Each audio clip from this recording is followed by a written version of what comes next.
தெய்வச்சேக்கிழார் பெருமான் திருஞான சம்பந்த பெருமான் திருமருகளை அடைந்து அங்கு எழுந்தருளும் பொழுது விடம் தீர்த்த திருப்பதிகம் அமைந்தது. அந்நிகழ்வை மிக அழகாக 12 பாடல்களில் விளக்கியுள்ளார். அதை ஒவ்வொன்றாக இங்கு நாம் சிந்திப்போம். முதலாவதாக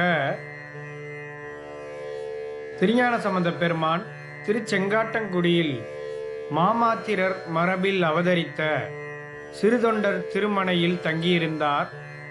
போரியேறு என்றால் போரில் சிங்கம் ஏறு போல்வார் என்று அர்த்தம். சிறுதொண்டர் மனம் மகிழ்ச்சி அடைய விரும்பி வீட்டிலிருந்து அவரை மகிழ்வித்தார் திருஞான சம்பந்த பெருமான்.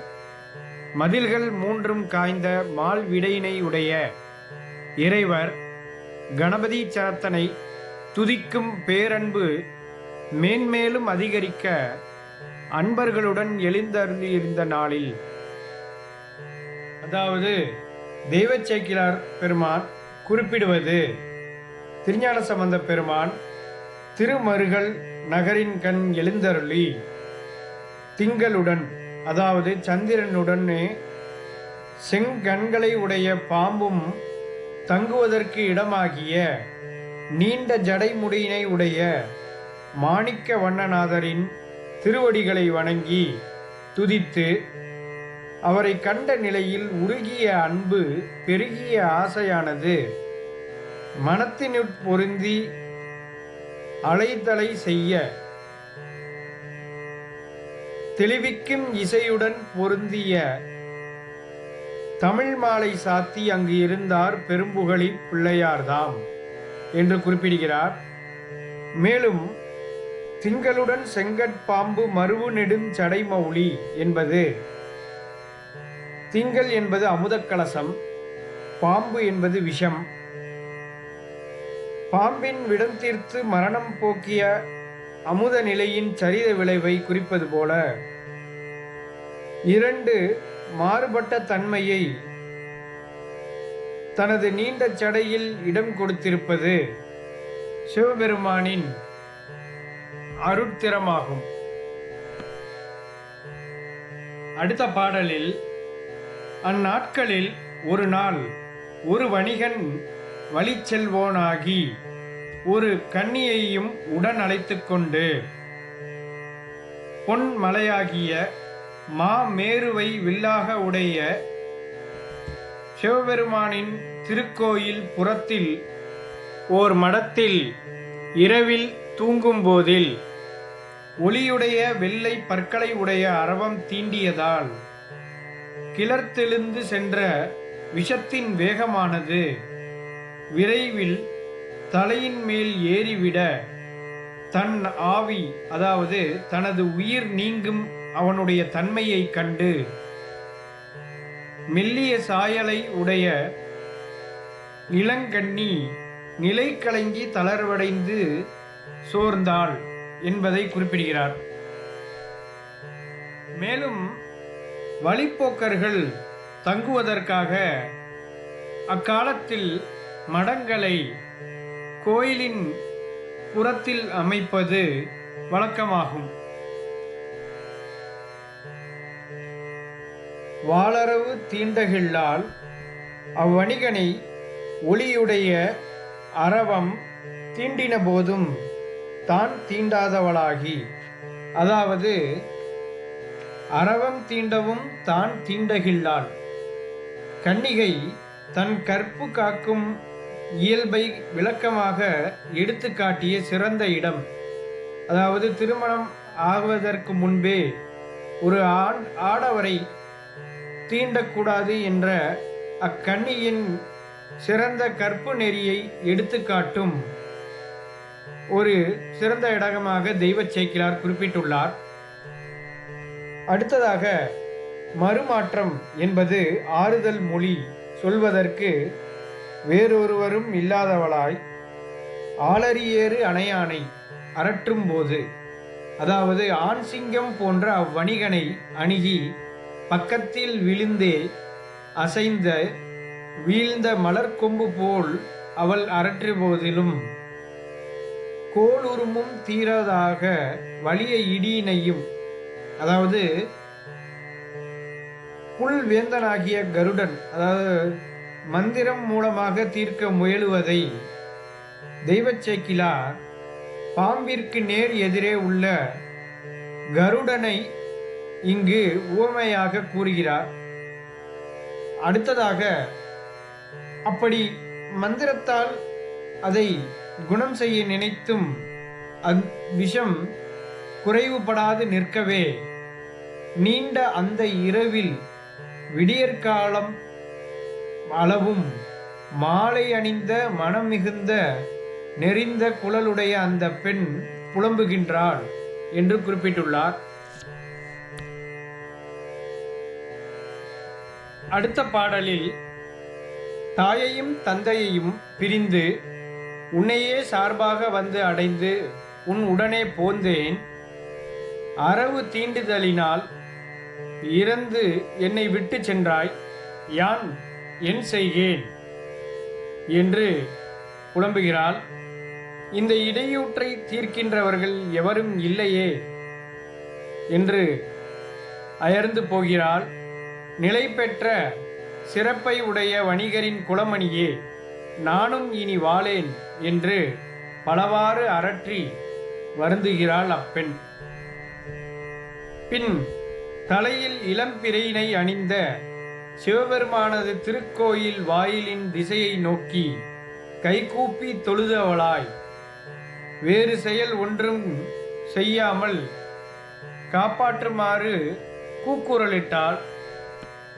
அடுத்த பாடலில் அடியவர்களாகிய தேவர்களின் கூட்டம் முழுதும் உய்யும் பொருட்டு அலைகளை உடைய கடலில் எழுந்த நஞ்சினை உண்டருளிய அமுதமே, சிவந்த கண்ணை உடைய நீண்ட திருமாலும் 4 முகங்களை உடைய பிரம்மதேவனும் காணாத கோலமுடைய நீல விஷப்பாம்புகளை அணியாக அணிந்த நின்மலனே, வெந்து சாம்பலாய்விட்ட காமனது உயிரினை அவன் தேவியாகிய ரதி வேண்டுதலுக்கிறங்கி மீண்டும் அருளி கொடுத்த புண்ணியனே, மலர்களின் மனம் மிகுந்த சோலைகள் பக்கங்களில் எவரும் சூழ்ந்துள்ள அழகுடைய திருமருகளில் எழுந்தருளியுள்ள இறைவரே காக்கக் கடவீராக.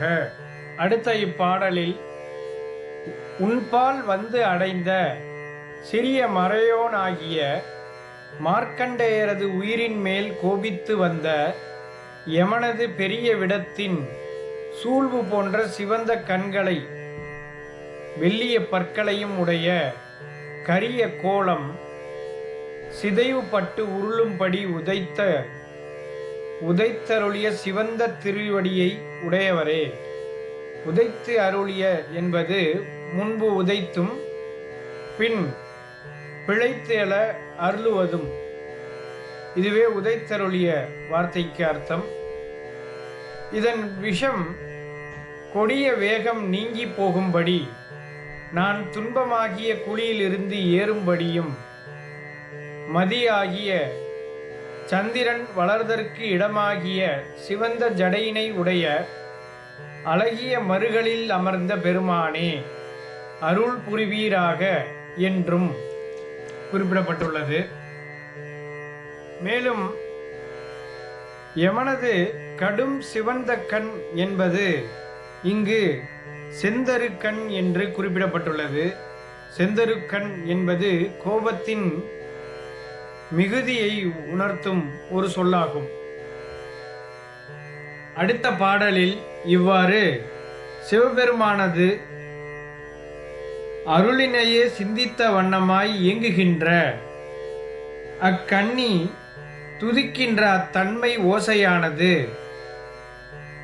எமது பெருமானாகிய சீகாழி ஆண்டகையார் இறைவரை கும்பிடும் பொருட்டு வந்து அணைகின்றார். அவரது திருச்செவியில் சார பொருந்தியது.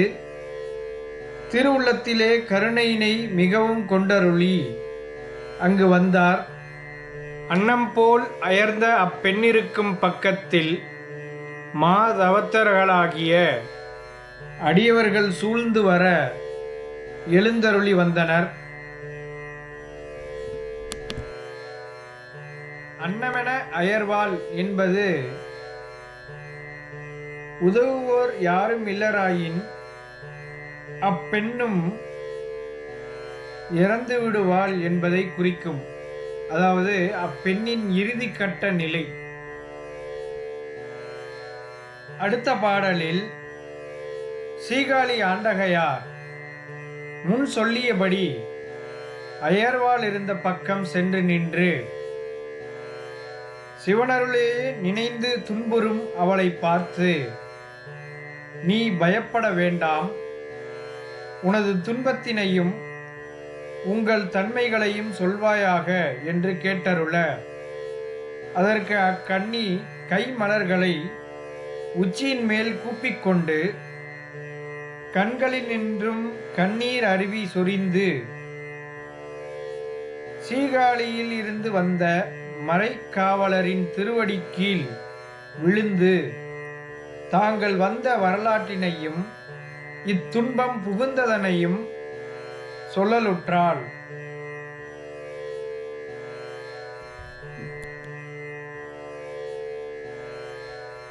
அடுத்த பாடலில் அக்கண்ணி திருஞான சம்பந்த பெருமானிடம் தன் வரலாற்றை எடுத்துரைக்கிறார். வளத்தை உடைய வைப்பூரின் தலைவனாகிய தாமன் என்பவன் எனக்கு தந்தை. இவன் அவனுக்கு மருமகன், அதாவது அவ்வணிகனை குறிப்பிடுகிறார். என் தந்தைக்கு பெண் மக்கள் 7. அவ்வேழு பெண்களில் மூத்தவளை இவனுக்கு மனம் செய்வதென்று உரை செய்தேயும் பின் தன் தந்தை மனம் நிறைய பணம் பெற்றுக்கொண்டு அயலானுக்கு மனம் செய்து கொடுத்து அதன் பின்னரும் ஒவ்வொருவராக எனையொழிய மற்றைய பெண்களையெல்லாம் அவ்வாறே கொடுத்து விட்டான். மனம் தளர்ந்து அழியும் இவனுக்காக, அதாவது அந்த வணிகனுக்காக அன்பு பூண்டு அங்கு அவர்களை விட்டு மறைத்து நீங்கி இவனையே சார்பாக கொண்டு நான் போந்தேன் என்று குறிப்பிடுகிறாள். அடுத்த பாடலில் மற்றவனும் ஒளியுடைய அரவம் தீண்டுதலினால் மாண்டு போயினன், மீண்டும் மீண்டும் வரும் அலைகளை உடைய கடல் நடுவில் கப்பல் கவிழப் பெற்றார் போல நின்றேன். எனது சுற்றத்தார் போல தோன்றி என்பால் உற்ற துயரங்களெல்லாம் நீங்கும்படி அருள் புரிந்தீர் என்று சொல்ல, கற்றவர்கள் தொழுது துதிக்கும் சீகாழி தலைவராகிய திருஞான சம்பந்த பெருமான் கருணையினால் பாடலுற்றார். அதாவது அப்பெண்ணுக்கு நல்கும்படி தீண்டிய வாளரவின் விடம் தீர்க்க விடம் தீருமாறு, அதாவது அப்பெண்ணுக்கு நல்கும்படி தீண்டிய வாளரவின் விடம் தீருமாறு வயல்கள் சூழ்ந்த திருமருகல் இறைவரை பாடலுற்றார். இறுதியாக சடையானை, எவ்வுயிர்க்கும் தாயானை, சங்கரனை, சசிகண்ட மௌலியானை, விடையானை, வேதியனை, வெண்ணீற்றானை, விரவாதார் புறமூன்றும் எரியச் செற்ற படையானை, பங்கயத்து மேவினானும் பாம்பனையில் துயின்றானும் பரவும் கோலம் உடையானை, உடையானே தகுமோ இந்த உள்ளிலையால் உண்மெளிவே என்று எடுத்து பாட, அதாவது சடையினை உடையவரை, எவ்வுயிர்க்கும் தாயாகியவரை, சங்கரரை, சந்திரன் தங்கும் திருமுடியை உடையவரை, வேதியரை, திருவெண்ணீற்றினை உடையவரை, பகைவர்களது திரிபுரங்களையும் எரியும்படி செய்த படையினை உடையவரை, தாமரையில் வீற்றிருக்கும் பிரம்மதேவனும் பாம்பாகிய அணையில் துயிலும் விஷ்ணுவும் துதிக்கும் திருக்கோலமுடையவரை இந்த கண்ணியின் உன்மெளிவாகிய துன்பம் உமக்கு தகுதியாமா என்று தொடங்கி பாடவே சடையாய் எனுமால் என்னும் விடந்தீர்த்த பதிகம் உருவாயிற்று. திருச்சிற்றம்பலம். திருஞான சம்பந்த பெருமான் விடந்தீர்த்த திருப்பதிகத்தை அருளும் பொழுது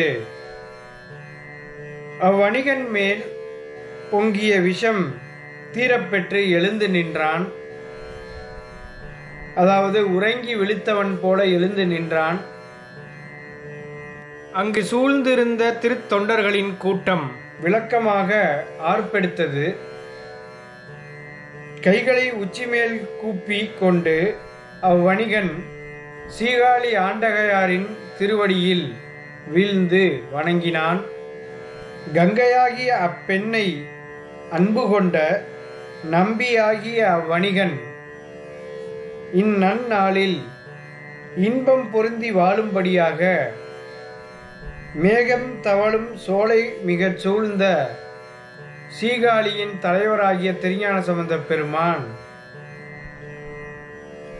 அவர்களுக்கு திருமணம் செய்து வைத்து பெருவாழ்வினை வகுத்து விட்டார். திருச்சிற்றம்பலம்.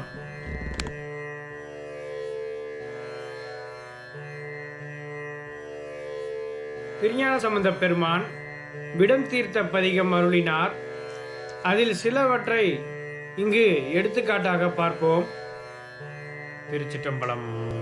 சிந்தா எனுமால் சிவனே எனுமால் முந்தா எனுமால் முதல்வா எனுமால் கொந்தார் குவளை குலவும் மருகள் எந்தாய் தகுமோ இவள் ஏசரவே.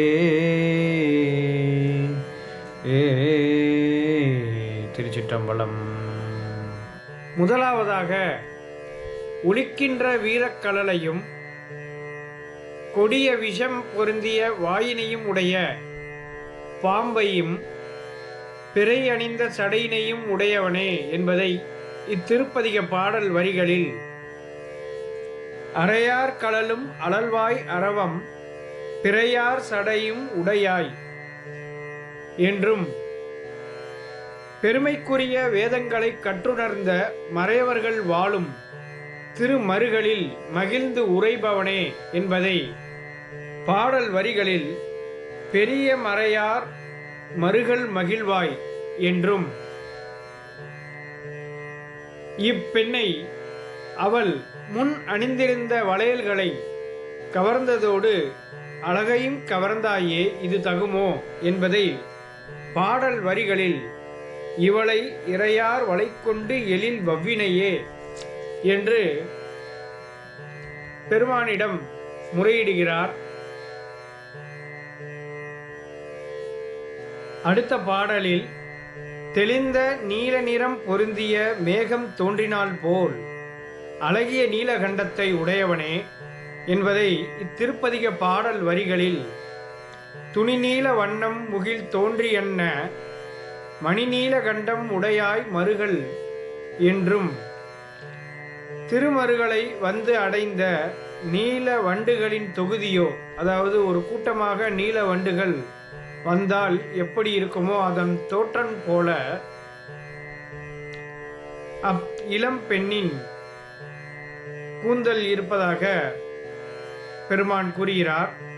ஒளி பொருந்திய அவளுடைய கண்கள் என்பதை திருப்பதிக பாடல் வரிகளில் கனிநீல வண்டார் குழலால் இவள் தன் அணிநீல ஒன்கண் அயர் வாக்கினையே, அதாவது அக்கண்ணியின் கண்கள் கலங்குமாறு அவளுக்கு அயர்வை உண்டாக்கி விட்டாயே இது தகுமோ என்று பெருமானிடம் முறையிடுகிறார் திருஞான சம்பந்த பெருமான்.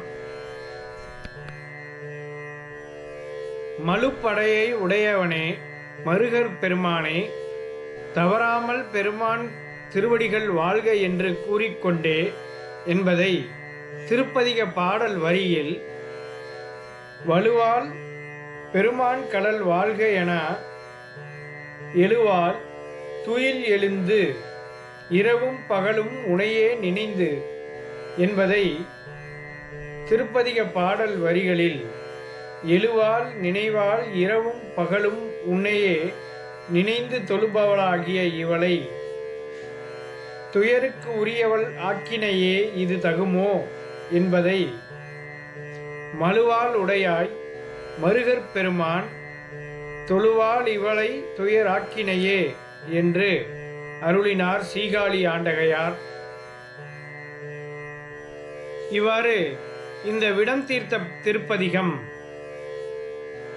இக்கண்ணி சடையாய் விடையாய் மருகல் உடையாய் என்கின்றாள், வீரக்களில் அணிந்த வேந்தே என்கின்றாள், ஆலகால விஷத்தின் ஆண்மையை ஒடுங்க நீலகண்டம் கொண்ட நெடியோய் என்கின்றாள், அறவும் பிறையும் அணிந்த அரணே என்கின்றாள்.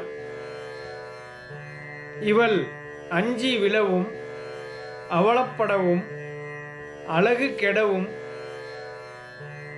இரவும் பகலும் துன்பப்பட ஆக்கினையே என்று கன்னிகைக்கு உள்ள இறைவன் அன்பையும் அவளுடைய இன்னலையும் எடுத்து இயம்பினார் திருஞான சம்பந்த பெருமான்.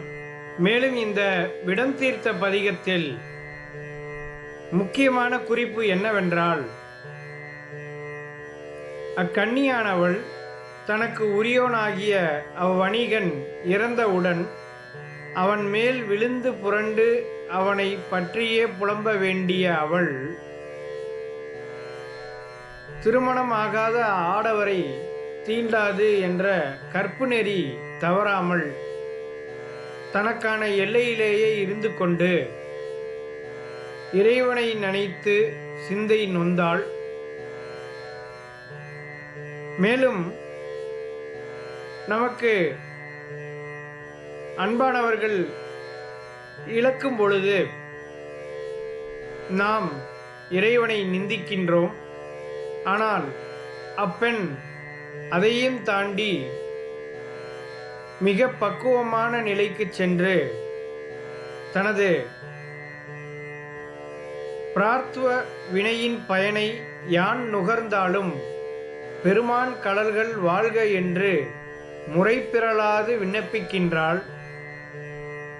இது ஒரு முக்கியமான குறிப்பாகும். அக்கன்னியின் கற்புடைமையும் கடவுள் மீது உள்ள அன்பையும் கடவுள் துயரொழிக்க வேண்டியதின் அவசியத்தையும் காட்டியிருத்தல் நம் மனத்தை நெகிழச் செய்கிறது. திருஞான சம்பந்த பெருமான் இங்கு எழுந்தருளியிருக்கும் பொழுது சிறு தொண்டர் வந்து திருச்செங்காட்டங்குடிக்கு எழுந்தருள பிரார்த்தித்தார்.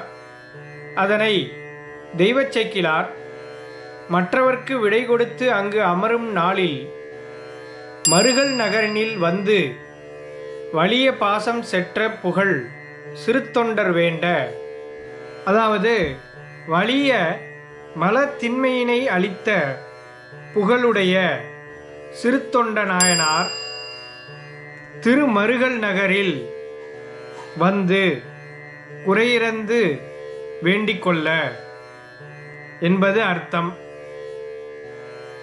மேலும் வலிய பாசம் என்பது ஆணவம் மற்றும் உலகப்பற்றாகிய மக்கட்காதலும் இதனுள் அடங்கும்.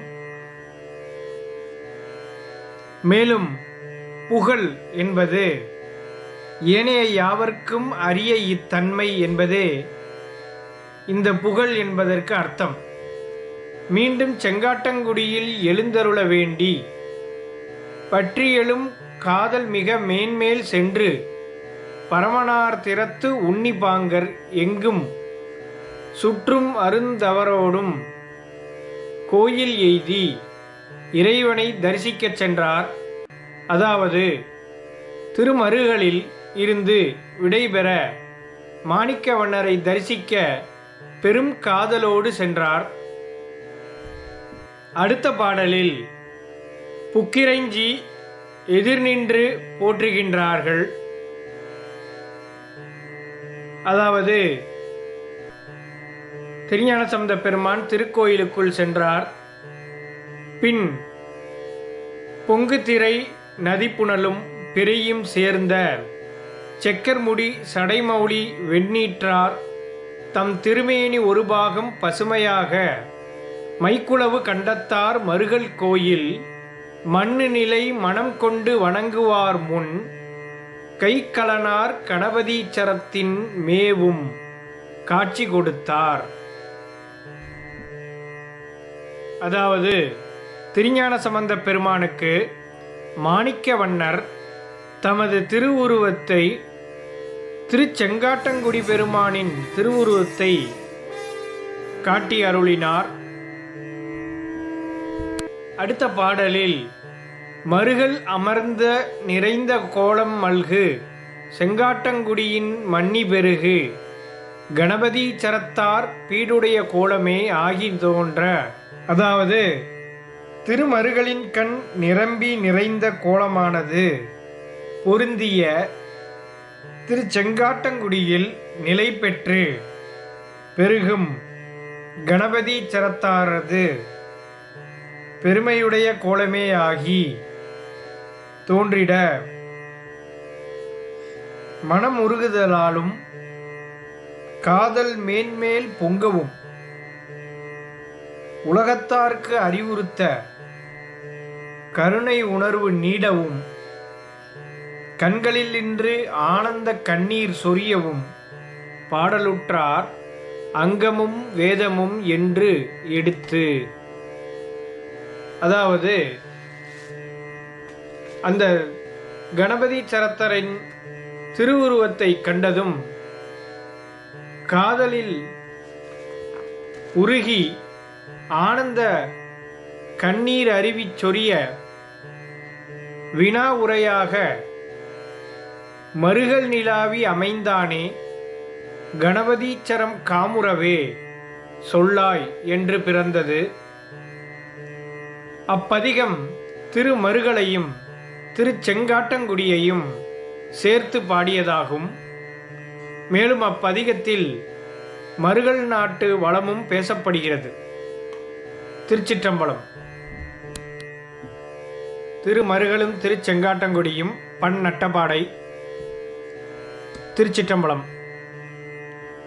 அங்கமும் வேதமும் ஓதும் நாவர் அந்தனர் நாளும் அடிபரவ மங்குல் மதித்தவள் மாடவீதி மருகல் நிலாவி அமைந்த சொல்லாய் செங்கையலார் பூணல் செல்வம் மல்கு சீர்கொள் செங்காட்டங் குடியதனுள் கங்குல் விலங்கேறி ஏந்தியாடும் கணபதீச்சரம் காமுறவே. திருச்சிற்றம்பலம்.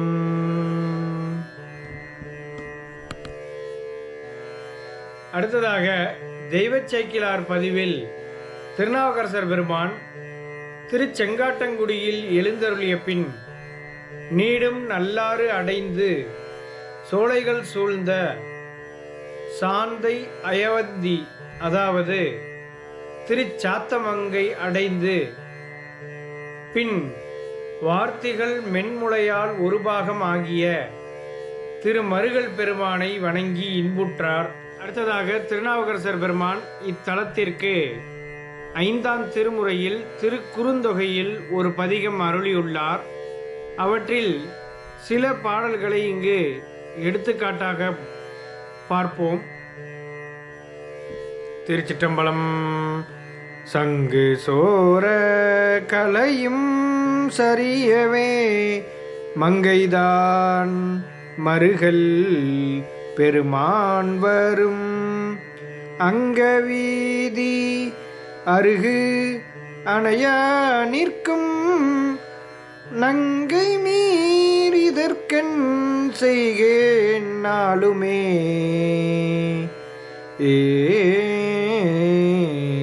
திருச்சிற்றம்பலம். முதலாவதாக, கோபத்தினால் செய்யும் தீச்செயலில் இருந்து நீங்கி மருகல் பெருமானை உள்ளத்தினால் அவர் திறத்தை நினைப்பவர்க்கு இவ்வுலக வாழ்க்கை இல்லை என்பதை இத்திருப்பதிக பாடல் வரிகளில் சினத்தினால் வரும் செய்தொழிலாம் அவை அனைத்தும் நீங்கி நின்று ஆதரவாய் மிக மனத்தினால் மருகல் பெருமான் திறம் நினைப்பினார்க்கு இல்லை நீள் நில வாழ்க்கையே. அடுத்த பாடலில் இப்பெண் கிளிப்பிள்ளைக்கு நல்ல பால் அமுதை ஊட்டி பலப்பல வார்த்தைகளை கற்பித்து மருகல் பெருமானுக்கு தூது சொல்லி அனுப்புகின்றாள். அதை இத்திருப்பதிக பாடல் வரிகளில் ஓது பைங்கிளிக்கு ஒன்பால் அமுது ஊட்டி பாதுகாத்து பலப்பல கற்பித்து மாது தான் மருகல் பெருமானுக்கு தூது சொல்ல விடத்தான் தொடங்குமே. இவ்வாறு அப்பெண் பக்தியின் மிகுதியால் மருகல் பெருமானின் திறத்தை கிளிப்பிள்ளைக்கு கூறி தூது அனுப்புவது போல பாடல் அமைத்துள்ளார் அப்பர் பெருமான். அடுத்ததாக, நிலையான அழகை உடைய திருமருகளில் வீற்றிருக்கும் இறைவன் திறத்தை நினைந்து உள்ளம் உருகுகின்றால் கைகளில் அணைந்துள்ள கை வளையல்கள் கழல நின்று கண்ணீர் விடுகிறாள். இதனை தீர்க்க என்ன வழி உண்டு என்பது அறியவில்லையே, நான் என் செய்கேன் என்று புலம்புவது போல ஒரு பாடல். இவ்வாறாக அப்பர் பெருமான் திருக்குறுந்தொகையில் மருகல் பெருமானின் அருட்திறமும் அடியவர்கள் அப்பெருமானின் மீது கொண்ட பக்தியின் மிகுதியையும் பெருமானை எண்ணுவதால் தீச்செயல்கள் அழிந்து நற்செயல்கள் கூடுவதும், மேலும் இத்திருப்பதிகத்தில் 4 முதல் 9வது பாடல் வரை அகப்பொருள் சுவைபட அமைந்துள்ளது. அதாவது, ஒரு தலைவி கிளிக்கு பாலமுது ஊட்டி அதனை மருகல் பெருமானுக்கு தூது விடுவது போலவும், மாணிக்க வண்ணர் பெருமானை மனதில் நினைந்து உருகுவது போலவும் கூடற்சுழி இழைக்கின்றாள். மேலும் அந்திகாலத்தில் இடப வாகனத்தில் இறைவன் எழுந்தருள வேண்டும் என்ற திருவுள்ளம் கொண்டு வேண்டுகின்றாள். மேலும் கண்ணில் ஆனந்த கண்ணீர் பொழிய உள்ளம் உருக தன் வசமற்று சிவச்சிந்தனையில் ஊறி திளைக்கின்றாள். இவ்வாறாக அடியார் பெருமக்களுக்கு ஒரு மிகப்பெரிய விருந்தாக இத்திருப்பதிகம் அமைந்துள்ளது. அடுத்ததாக, இத்தலத்தை அருணகிரிநாத அடிகள் தாம் திருப்புகழில் வைப்புத்தலமாக குறிப்பிட்டுள்ளார். அதாவது, அருணகிரிநாத அடிகள் பழனியம்பதியின் முருகப்பெருமானை அழைக்கும் பொழுது அவர் தந்தையார் எழுந்தருளியிருக்கும் இடங்களையும் தொகுத்து கூற அவ்விறைவன் தந்த வாழ்வே என்கின்றார். அதாவது, தமிழ்காளி, மருதவனம், மறைக்காடு, திருமருகல், தனுக்கோடி, வறுக்குலகர் தருவாழ்வே என்ற பகுதியால் நம்மால் அறிய முடிகின்றது.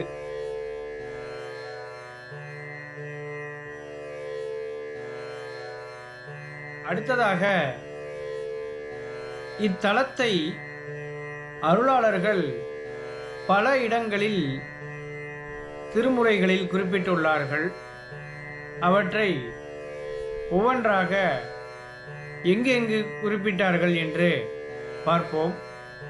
முதலாவதாக, திருநாவுக்கரசர் பெருமான் அருளிய திருத்தாண்டகத்தில் திருப்புறம்பயம் தலத்தில் முதலாவது பாடலில் கொடுங்கோளூர் தன்வளவி கண்டியூரும் நடமாடும் நல்மருகள் வைகினாலும் என்று இத்தலத்தை குறிப்பிடுகிறார். அடுத்ததாக திருநாவுக்கரசர் பெருமான் அருளிய திருத்தாண்டகத்தில் நாகைக்காரோணம் தலத்தில் 5வது பாடலில் மடையிடையே வாழை உகழும் பொய்கை மருகல்வாய் சோதி மணிகண்டனை என்று இத்தலத்தை குறிப்பிட்டுள்ளார். அடுத்ததாக திருநாவுக்கரசர் பெருமான் அருளிய புக்க திருத்தாண்டகத்தில் சிதம்பரம் கோயில் தலத்தின் திருப்பதிகத்தில் முதல் பாடலில் மங்குல் மதிதவளும் மாடவீதி மயிலாப்பில் உள்ளார் மருகல் உள்ளார் என்று இத்தலத்தை குறிப்பிட்டுள்ளார். அடுத்ததாக திருநாவுக்கரசர் பெருமான் அருளிய காப்பு திருத்தாண்டகத்தில் திரு அதிகை தலத்தில் முதலாவது பாடலில் நல்லூரும் தேவன்குடி மருகலும் நல்லவர்கள் தொழுதேத்தும் நாரையூரும் என்று இத்தலத்தை குறிப்பிட்டுள்ளார். அடுத்ததாக திருநாவுக்கரசர் பெருமான் அருளிய திருப்புகலூர் தலத்தில் பாவநாச திருப்பதிகத்தில் பழம்பஞ்சுரத் பண்ணில் 6வது பாடலில் மருகல் உரை மாணிக்கத்தை வளஞ்சுழியின் மாலையை என்று குறிப்பிட்டுள்ளார். அடுத்ததாக திருநாவுக்கரசர் பெருமான் தன் சேத்திரக்கோவை திருத்தாண்டகத்தில் 11வது பாடலில் வளஞ்சுழி வாஞ்சியம் மருகல் வன்னி என்று இத்தலத்தை குறிப்பிட்டுள்ளார். அடுத்ததாக திருஞான சம்பந்த பெருமான் தன் திரு சேத்திரக்கோவை திருப்பதிகத்தில் 9வது பாடலில் நெற்குன்றம் ஓத்தூர் நிறைநீர் மருகல் என்று இத்தலத்தை குறிப்பிட்டுள்ளார். அடுத்ததாக சுந்தரர் பெருமான் அருளிய திரு நாட்டுத்தொகையில் பொது திருப்பதிகத்தில் இந்தளப்பண்ணில் 1வது பாடலில் வாழை காய்க்கும் வளர் மருகல் நாட்டு மருகலே என்று இத்தலத்தின் நீர்வளத்தை மிகவும் சிறப்பாக கூறியுள்ளார். மேலும் சுந்தரர் பெருமான் தன் திரு ஊர் தொகையில் பொது திருப்பதிகத்தில் பழம்பஞ்சுரப் பண்ணில் 5வது பாடலில் மருகல் உறைவாய் மாகாளத்தாய் மதியம் சடையானே இவ்வாறு இவர்கள் குறிப்பிட்டதிலிருந்தே இத்தலத்தின் மகத்துவம், இது ஒரு சித்தி தரும் தலம், மேலும் இறைவனே விரும்பி உறைந்த தலம் என்பதை நம்மால் உணர முடிகின்றது.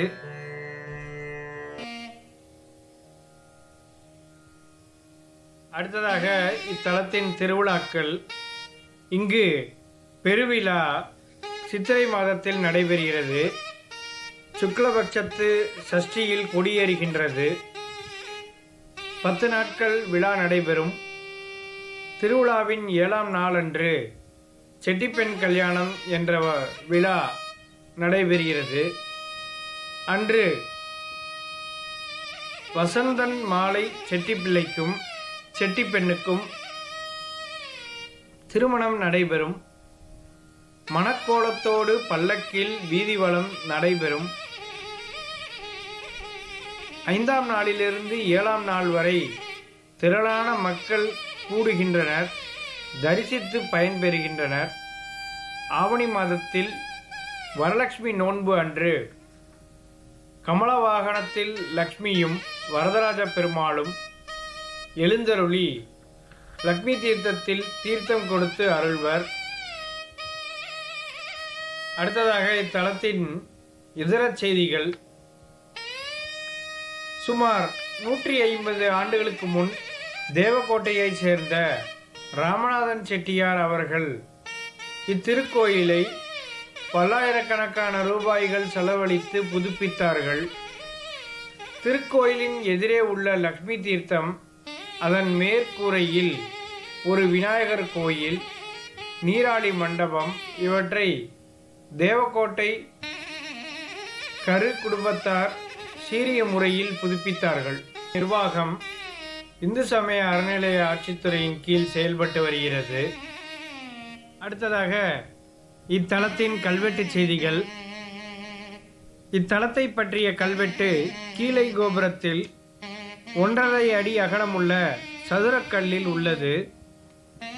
1617க்கு மேல் மகாராஜா சாஹிப் தர்மத்தினால் தீராவினை தீர்த்த முதலியார் சபையில் திருமருகள் அபிஷேக கட்டளை அகோர சிவம் பண்டாரம் என்னும் பெயரில் திருமருகள் மாணிக்கவண்ண சுவாமிக்கு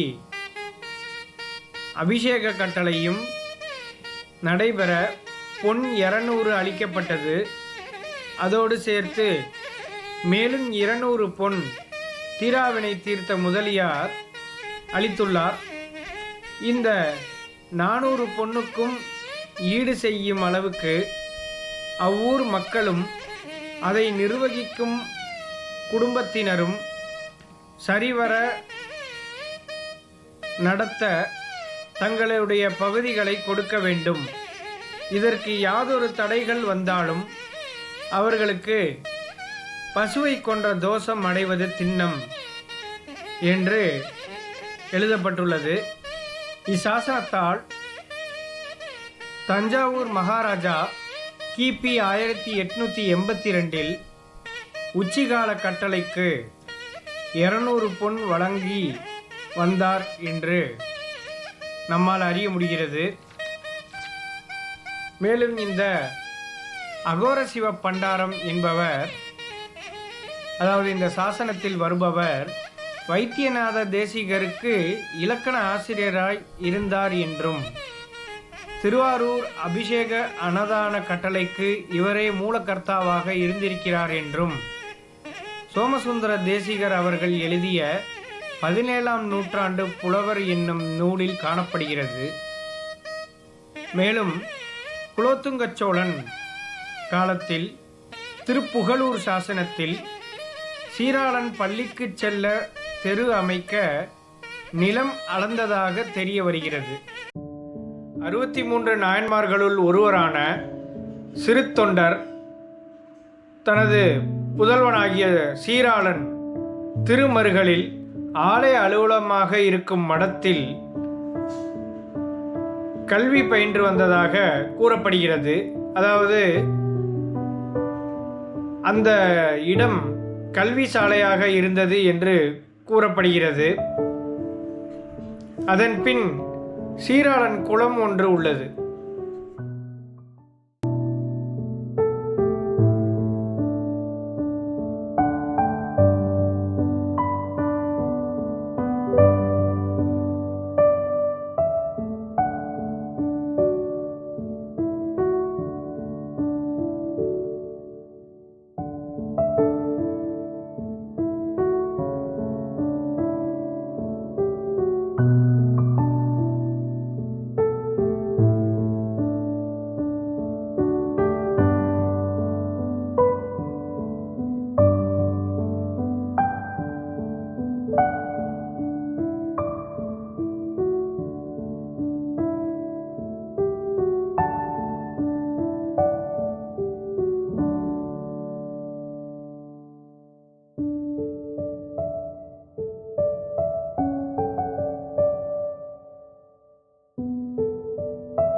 இத்துடன் திருமருகள் பதிவு முடிவடைகிறது. மறக்காமல் லைக் செய்யவும், ஷேர் செய்யவும், சப்ஸ்கிரைப் செய்யவும். நீங்கள் தரும் ஒவ்வொரு லைக் எனக்கு உற்சாகத்தை ஏற்படுத்தி அடுத்த பதிவிற்கு வழிவகுக்கும். அடியார் பெருமக்கள் திருவடியை வணங்கிக் கொள்கிறேன். திருச்சிற்றம்பலம்.